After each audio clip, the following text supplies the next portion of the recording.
오늘부터 이제 우리가 요한복음의 말씀을 보는데, 요한복음에는 예수 그리스도에 관한 말씀이 아주 절절히 들어 있습니다.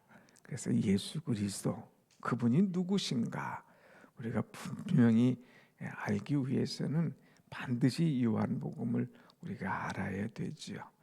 그래서 우리가 이제 오늘부터는 이제 고난주간 앞에까지는 요한복음 말씀을 1장부터 21장까지 그 한 장 속에 그 속에서 나타난 예수 그리스도, 그분에 대해서 하나씩 깊이 있게 좀 나타나는 그런 말씀을 이제 다루고자 합니다. 특별히 오늘 요한복음 1장을 통해서는 예수 그리스도는 누구신가 하는 거예요. 또 이 예수 그리스도를 내가 어떻게 알고 어떻게 믿고 또 그리스도와 함께 어떻게 살아가나, 예수 그리스도를 바로 발견한다면 그것은 내 인생 생애의 최고의 기쁨이라, 이렇게 이야기할 수가 있습니다. 심프슨 클로로폼이라는 이 심프슨이라는 사람이 클로로폼이라는 그런 이 마취제를 발견을 했어요. 이 마취제를 발견하고 1853년에 영국 비토리아 여왕이 이 왕자를 분만할 때에 이 약을 사용해서 그 분만을 성공적으로 이뤘습니다. 그러면서 이 마취제가 아주 세상에 알려졌죠. 인정받게 됩니다. 이 공로로 말미암아 이 심프스라는 사람은 영국에서 경이라고 하는 이 자귀를 받기도 했습니다. 그가 마지막에, 인생의 마지막에 대학에서 마지막 강의를 할 때에 한 제자가 이런 질문을 했어요. 심프슨 교수님, 당신은 인생에서 최고의 기쁨이 어떤 것이었습니까? 최고의 즐거움과 행복이 무엇이었습니까? 하고 물었어요. 학생들은 그 답을 기대하면서 물은 거예요. 내 인생의 최고의 발견은 이제 마취제, 이것을 내가 발견한 것이다. 그리고 세상에 알려진 것이다. 그리고 사람들이 이것을 사용하고 이제 수술할 때 고통 없이 편안하게 이것을 좀 사용하는 것, 이것이 내 인생의 최고의 기쁨이다. 이 소리를 듣고 싶었어요. 그런데 이 심프성경은 그렇게 말하지 않았습니다. 여러분, 내 인생 가장 큰 기쁨, 내 인생에서 가장 위대한 발견이 있다면 예수 그리스도를 만나는 것, 예수 그리스도를 나의 구주로 발견하는 것, 예수님이 나의 구세주라고 하는 것을 깨달은 것, 이것이 내 인생의 최고의 기쁨이요, 최고의 발견이요, 최고의 은혜였노라 하는 이런 고백을 했다고 하는 것이죠. 오늘 여러분, 우리가 어제도 내 인생의 마지막이라 하는 그런 제목으로 말씀드렸잖아요. 내 인생의 최고의 기쁨, 우리의 인생의 마지막에 내가 예수님을 만나는 것이다. 그분이 나의 구세주가 되신 것을 내가 믿는 것이다 하는 이 고백할 수 있는 그런 여러분과 제가 되기를 간절히 원합니다. 아멘. 오늘 이 요한복음은 바로 이런 고백이 담겨 있는 말씀이에요. 자, 요한복음 1장 1절 말씀 보면 태초에 말씀이 계시니라 그랬어요. 태초에 말씀이 계시니라. 태초로 시작을 하죠.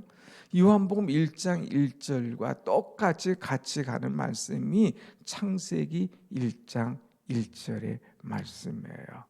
창세기 1장 1절도 태초에 하나님이 천지를 창조하시니라 그랬어요. 태초에 하나님이 천지를 창조하셨는 그때에 태초에 말씀이 계시니라 그랬어요. 여기 말씀, 이 말씀은 바로 이 예수 그리스도지요. 하나님께서 천지를 창조하실 그때에 예수 그리스도께서 계셨다고 하는 이 말씀.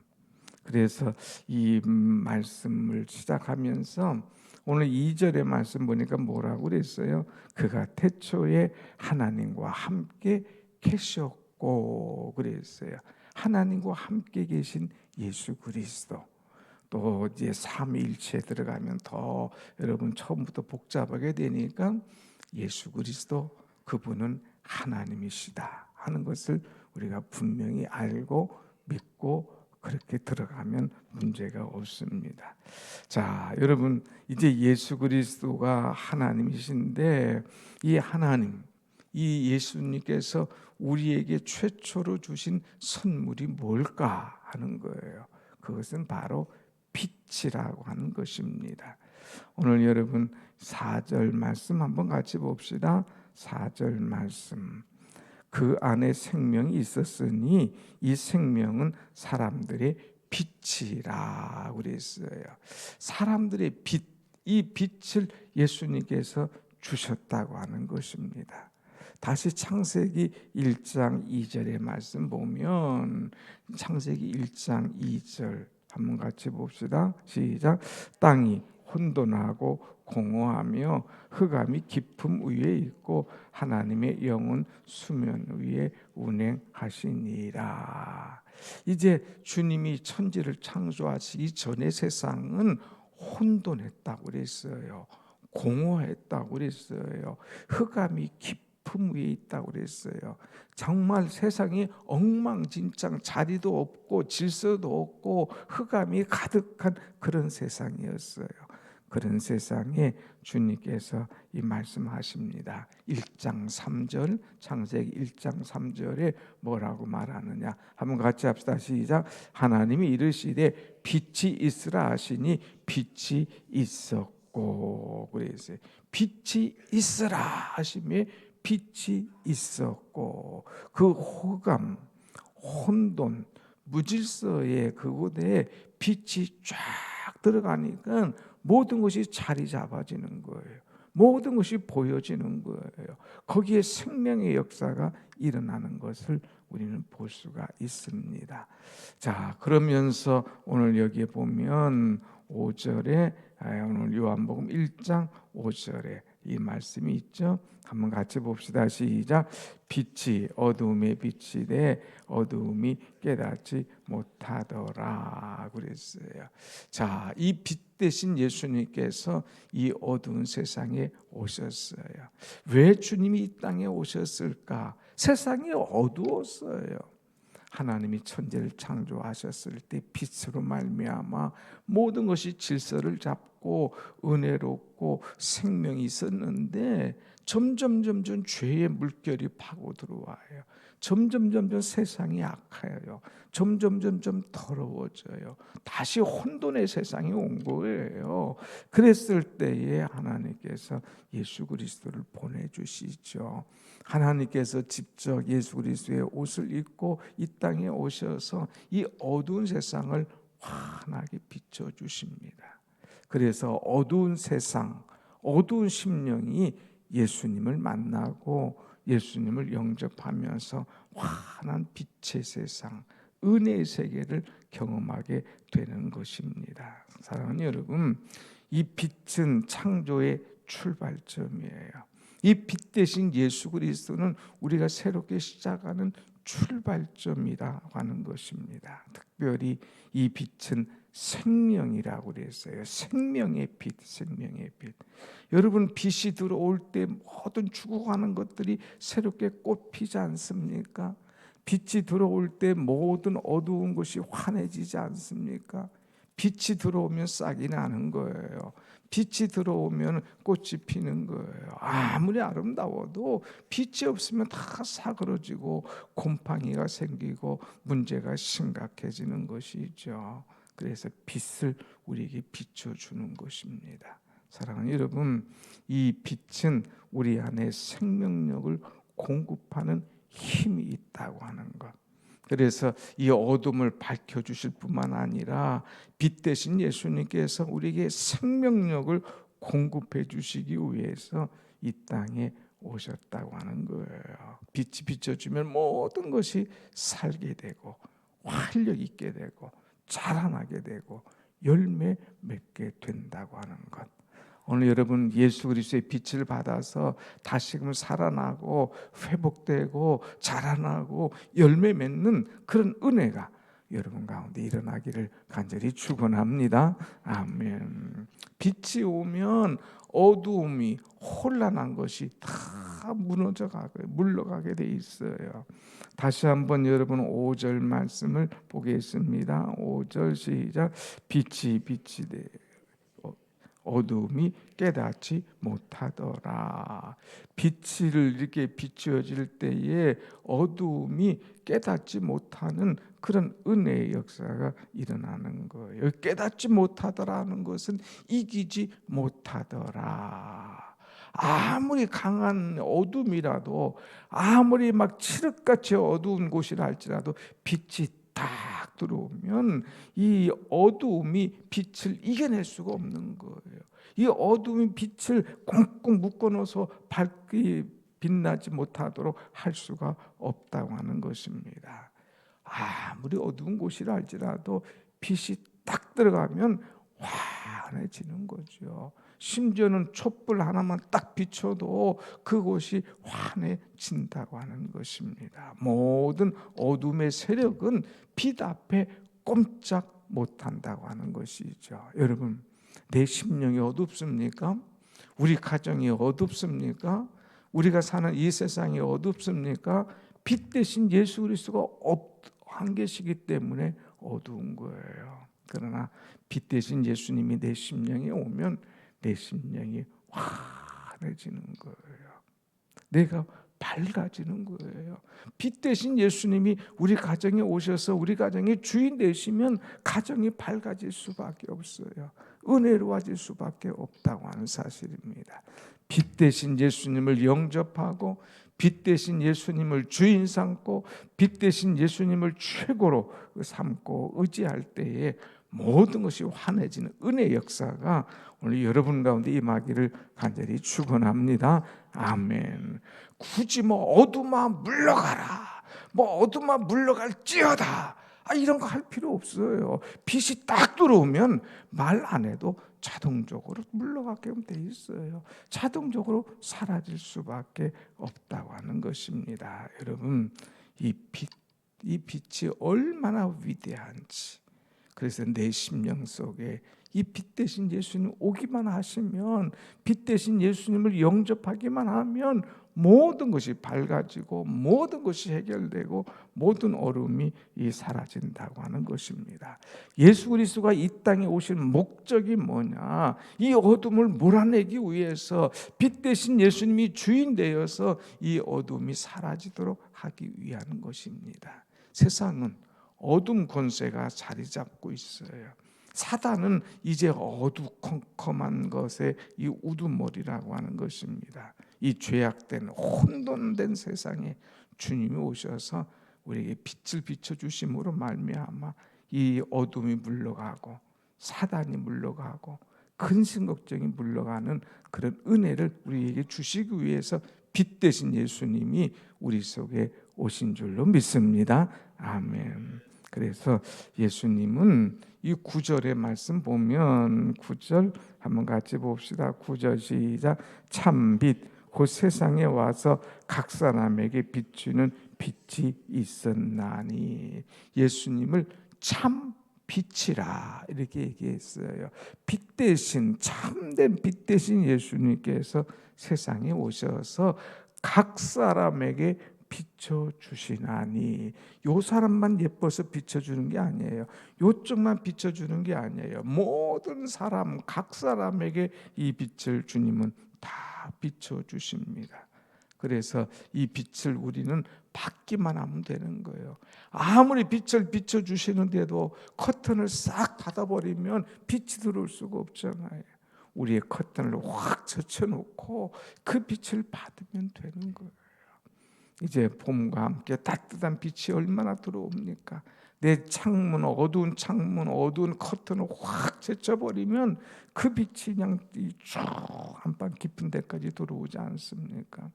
오늘은 우리는 어둠의 커튼을 우리가 벗어 던져야 돼요. 빛을 우리가 받아들여야 됩니다. 그래서 오늘 말씀에 뭐라고 했느냐? 이 비추는 빛, 각 사람에게 비치는 빛이 있나니 이 빛을 영접하여라 이 말이에요. 12절 말씀 한번 같이 봅시다. 12절 시작.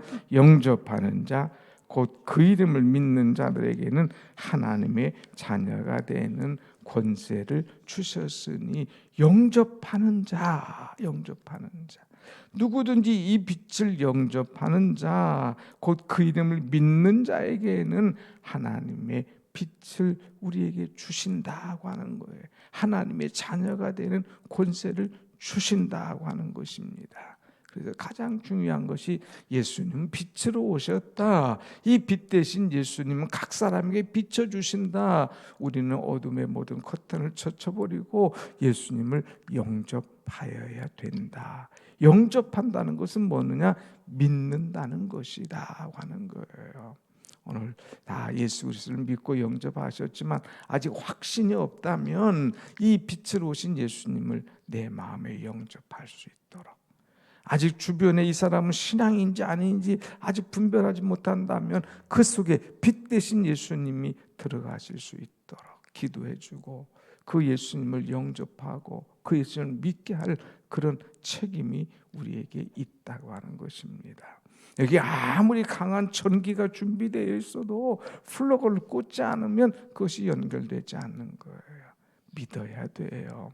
예수님이 이 땅에 오셨는데 그것이 나와 연결이 되어야 된다고 하는 것입니다.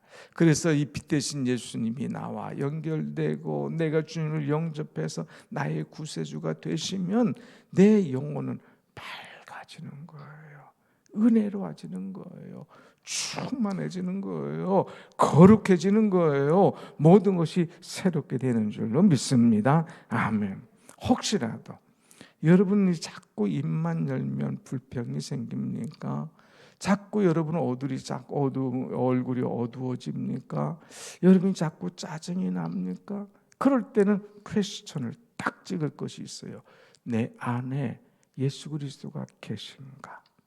예수님이 나의 주인이신가? 예수님이 나의 주인으로 계시면 뭐 그냥 어두울 필요가 없어요. 불평불만 나올 것이 없죠. 예수님과 함께 찬송하고 기뻐하고 춤을 추는데 어두운 구석이 있을 필요가 있나요? 내 안에 예수님이 안 계시니까 자꾸 내 마음도 어두워져. 마음이 어두워지니까 자꾸 짜증이 나. 그러니까 얼굴도 어두워져. 입에서는 불평과 원망이 나오는 거예요. 오늘 우리는 내 안에 예수 그리스도 그분을 꼭 모시고 주님과 함께 빛으로 기쁨으로 찬송으로 은혜로 살아가는 여러분 모두가 되기를 간절히 원합니다. 아멘. 믿음이란 뭐냐?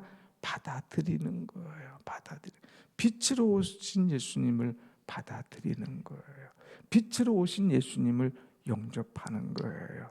우리가 그래서 다른 사람 전도할 때에 가장 하는 것이 뭡니까? 빛으로 오신 예수님을 나의 구주로 이 시간 영접합니다.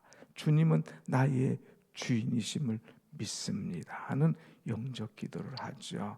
오늘 여기 말씀 보면 12절 영접하는 자, 그 이름을 믿는 자들에게는 영접 믿음, 믿는 자들에게는 하나님의 자녀가 되는 권세를 주셨으니, 영접하고 예수님을 믿는 자들에게는 너는 이제부터는 하나님의 자녀야 하는 권세를 주셨다는 거죠. 권세.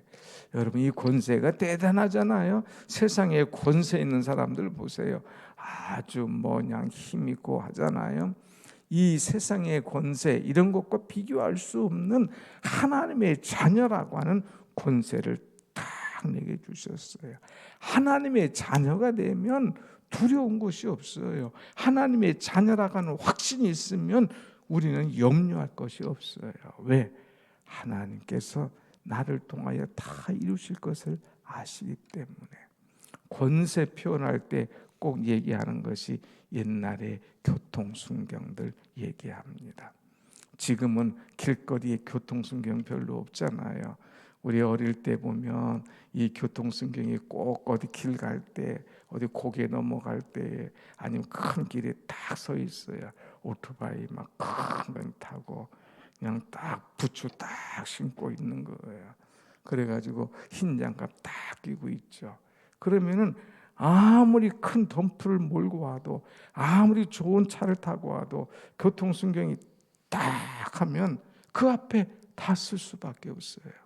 뭐 순경이 손으로 까딱만 딱 하면 어떤 차도 어떤 누구도 딱 설 수밖에 없어요. 그게 뭐냐? 권세. 하나님의 자녀가 되는 권세. 그럼 어떤 악한 것도, 어떤 문제가 있는 것도 하나님의 손끝으로 조정할 수 있고, 다스릴 수 있고, 멈출 수 있고, 이길 수 있게 되는 줄로 믿습니다. 아멘. 여러분, 우리는 하나님의 자녀예요. 하나님의 사람이에요. 하나님께서 우리에게 이 엄청난 권세를 주셨어요. 마귀 까불어? 너 내가 누군지 알아? 말 한마디에, 아니 말도 없이 손가락 한마디에 그냥 그것이 다 움직여지는 것이죠. 이런 권세를 우리에게 주셨는데, 어떤 사람에게 빛으로 오신 예수님을 영접하는 사람, 그것을 믿는 사람, 이 사람에게 하나님의 자녀라고 하는 어마어마한 축복, 어마어마한 권세를 주셨습니다. 사랑하는 여러분, 한번 같이 합시다. 나는 하나님의 자녀입니다. 하나님은 나에게 엄청난 권세를 주셨습니다. 아멘, 아멘. 이 확신을 가지고 살아가세요. 맨날 힘들게, 맨날 끌어다니면서, 맨날 어려움 속에서, 늘 어둠 속에서 살지 말고 이 권세를 이용해 보세요.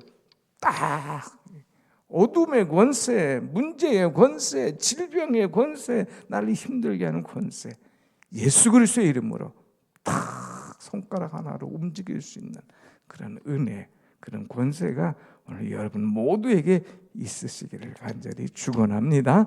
아멘. 기도하십시다.